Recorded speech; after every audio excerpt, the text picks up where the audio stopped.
O conto a seguir foi postado especialmente aos que possuem alguma limitação à leitura, tais como os deficientes visuais, os idosos, os dislexos, entre outros.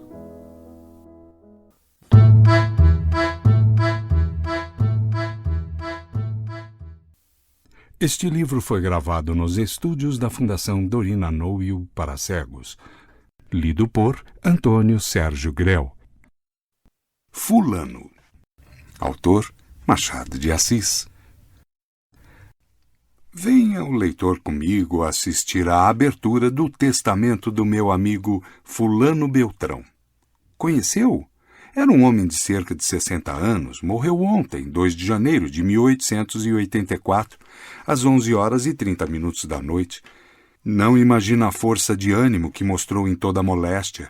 Caiu na véspera de finados e, a princípio, supunhamos que não fosse nada, mas a doença persistiu e, ao fim de 2 meses e poucos dias, a morte o levou. Eu confesso-lhe que estou curioso de ouvir o testamento. Há de conter, por força, algumas determinações de interesse geral e honrosas para ele. Antes de 1863 não seria assim, porque até então era um homem muito metido consigo, reservado, morando no caminho do Jardim Botânico, para onde ia de ônibus ou de mula. Tinha a mulher e o filho vivos. A filha solteira, com 13 anos. Foi nesse ano que ele começou a ocupar-se com outras coisas, além da família, revelando um espírito universal e generoso. Nada posso afirmar-lhe sobre a causa disto. Creio que foi uma apologia de amigo, por ocasião dele fazer 40 anos. Fulano Beltrão deu no Jornal do Comércio, no dia 5 de março de 1864, um artigo anônimo em que se lhe diziam coisas belas e exatas. Bom pai, bom esposo, amigo pontual, cidadão digno, alma levantada e pura.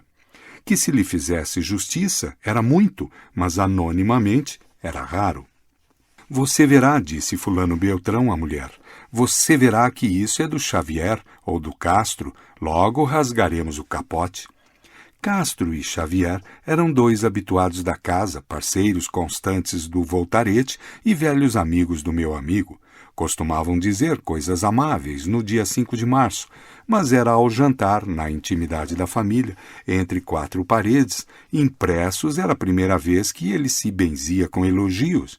Pode ser que me engane, mas estou que o espetáculo da justiça, a prova material de que as boas qualidades e as boas ações não morrem no escuro, foi o que animou o meu amigo a dispersar-se, a aparecer, a divulgar-se, a dar coletividade humana ou pouco das virtudes com que nasceu. Considerou que milhares de pessoas estariam lendo o artigo, à mesma hora em que o lia também. Imaginou que o comentavam, que interrogavam, que confirmavam, ou viu mesmo por um fenômeno de alucinação que a ciência há de explicar e que não é raro, ouviu distintamente algumas vozes do público.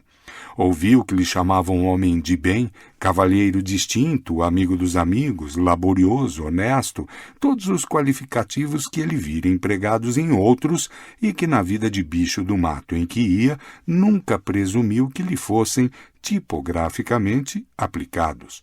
A imprensa é uma grande invenção, disse ele à mulher. Foi ela, Dona Maria Antônia, quem rasgou o capote. O artigo era do Xavier. Declarou este que só em atenção à dona da casa confessava a autoria e acrescentou que a manifestação não saíra completa, porque a ideia dele era que o artigo fosse dado em todos os jornais, não o tendo feito por havê-lo acabado às 7h da noite. Não houve tempo de tirar cópias. Fulano Beltrão emendou essa falta, se falta se lhe podia chamar, mandando transcrever o artigo no Diário do Rio e no Correio Mercantil.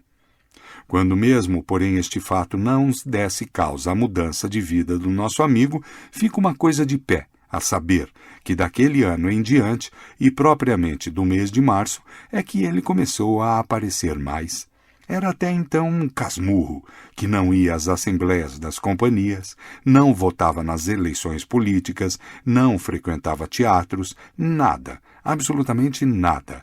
Já naquele mês de março, a 22 ou 23, presenteou a Santa Casa da Misericórdia com um bilhete da grande loteria de Espanha e recebeu uma honrosa carta do provedor, agradecendo em nome dos pobres.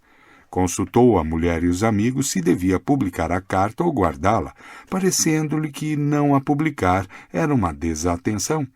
Com efeito, a carta foi dada a 26 de março em todas as folhas, fazendo uma delas comentários desenvolvidos acerca da piedade do doador.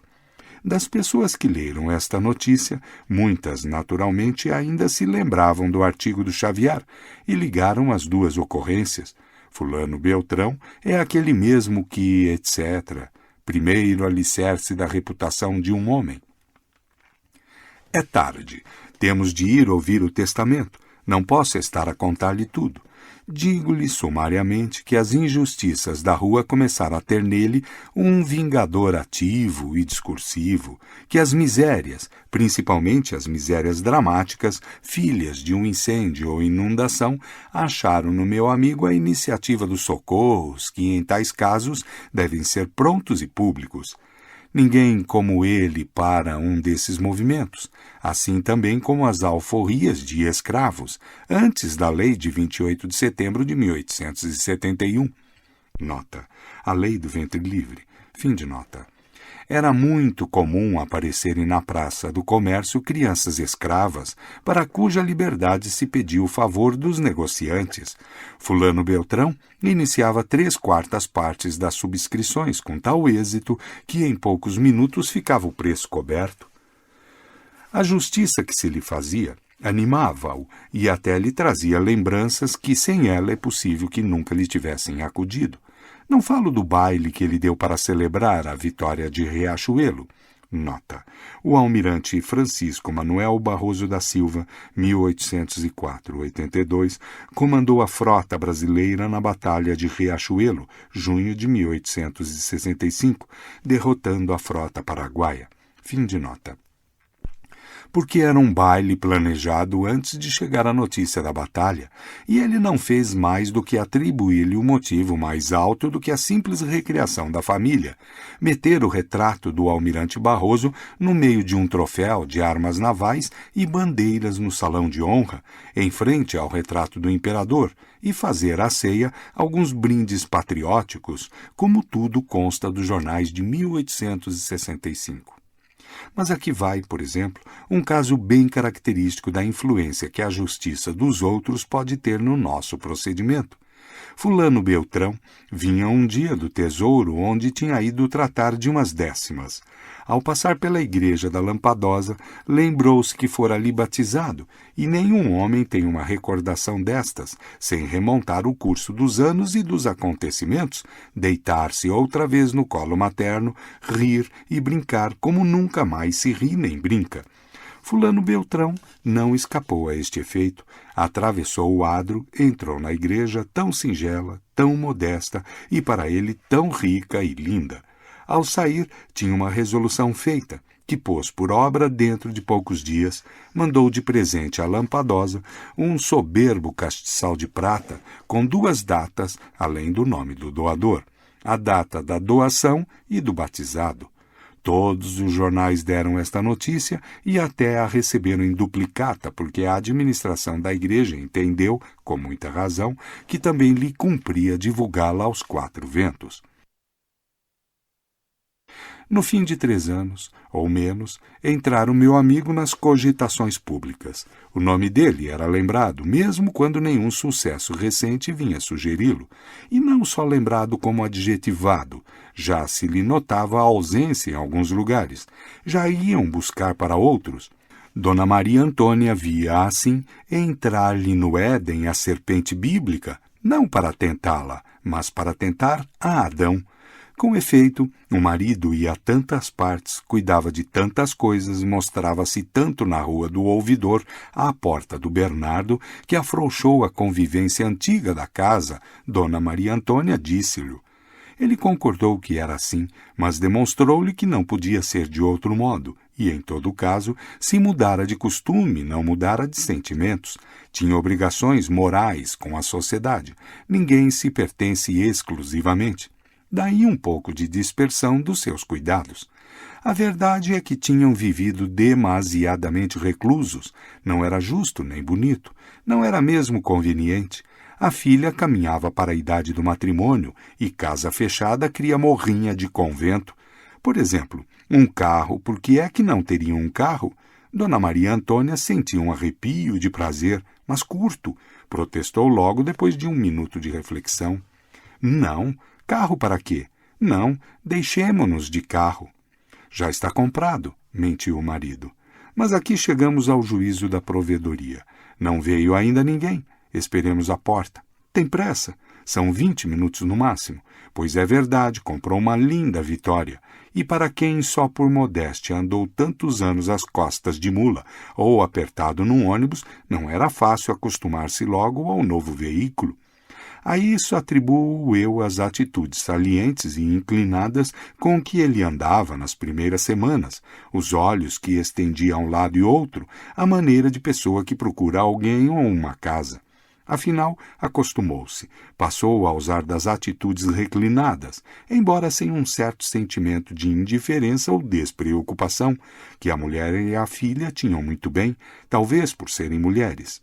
Elas, aliás, não gostavam de sair de carro, mas ele teimava tanto que saíssem que fossem a toda parte e até a parte nenhuma, que não tinham remédio senão obedecer-lhe. E na rua era sabido, mal vinha ao longe a ponta do vestido de duas senhoras e na almofada um certo cocheiro. Toda a gente dizia logo, aí vem a família de fulano Beltrão. E isto mesmo, sem que ele talvez o pensasse, tornava-o mais conhecido. No ano de 1868, deu entrada na política. Sei do ano porque coincidiu com a queda dos liberais e a subida dos conservadores. Nota: em 16 de junho de 1868, Joaquim José Rodrigues Torres, o Visconde de Itaboraí, 1802-72, um dos primeiros líderes do Partido Conservador, foi feito presidente do Conselho, substituindo o governo de Zacarias de Góes, político conservador até 1862, quando atacou o governo de conservador Caxias, Zacarias de Góes e Vasconcelos, 1815-77. Chefiou 3 gabinetes liberais na década de 1860. O último deles caiu em 1868. Essa mudança súbita e inesperada foi uma das mais importantes do segundo reinado, tendo sido chamada depois de golpe de Estado. Fulano, então, adere aos liberais pouco antes de sua queda. Fim de nota. Foi em março ou abril de 1868 que ele declarou aderir à situação, não a socapa, mas estrepitosamente. Este foi talvez o ponto mais fraco da vida do meu amigo. Não tinha ideias políticas, quando muito, dispunha de um desses temperamentos que substituem as ideias e fazem crer que um homem pensa, quando simplesmente transpira. Cedeu, porém, a uma alucinação de momento. Viu-se na câmara, vibrando uma parte, ou inclinado sobre a balaustrada em conversa com o presidente do conselho, que sorria para ele, numa intimidade grave de governo. E aí é que a galeria, na exata acepção do termo, tinha de o contemplar. Fez tudo o que pôde para entrar na câmara. A meio caminho, caiu a situação. Voltando do atordoamento, lembrou-se de afirmar ao Itaboraí o contrário do que dissera ao Zacarias, ou antes a mesma coisa, mas perdeu a eleição e deu de mão à política. Muito mais acertado andou, metendo-se na questão da maçonaria com os prelados. Nota: isto é, na questão dos bispos, uma das crises constitucionais dos últimos anos no Império.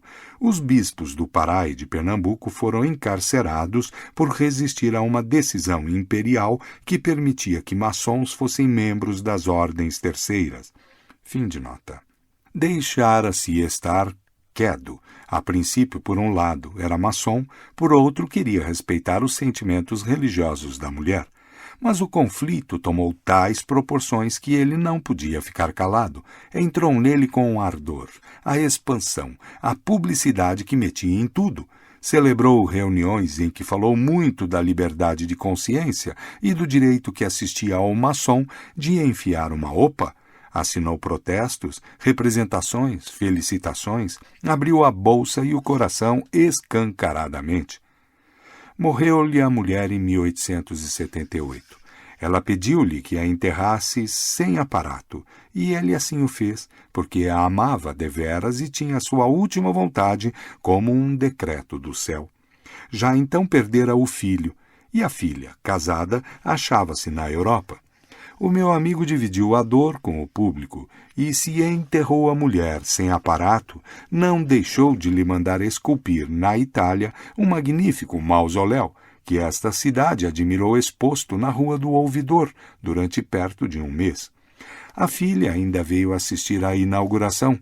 Deixei de os ver uns 4 anos. Ultimamente surgiu a doença que, no fim de pouco mais de 2 meses, o levou desta para melhor.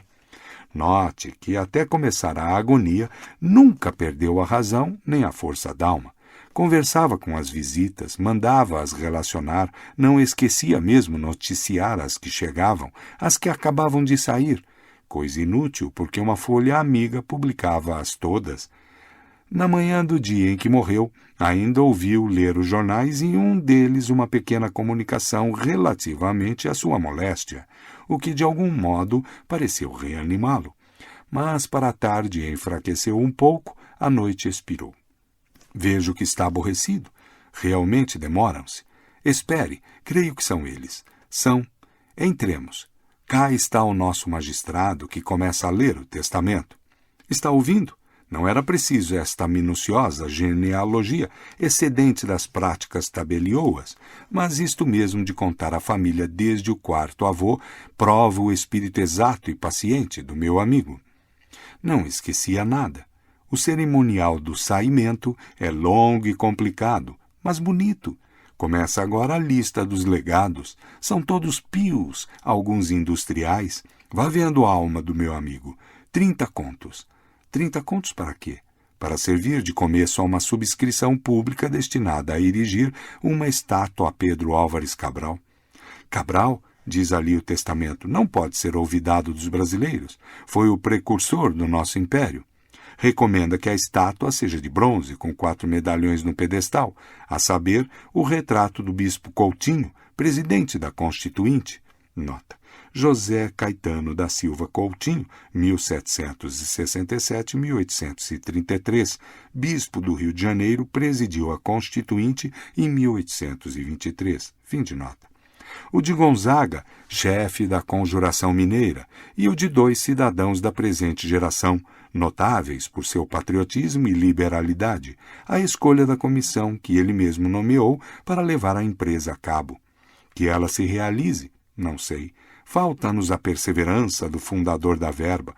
Dado, porém, que a comissão se desempenhe da tarefa e que este sol americano ainda veja erguer-se a estátua de Cabral, é da nossa honra que ele contemple num dos medalhões o retrato do meu finado amigo.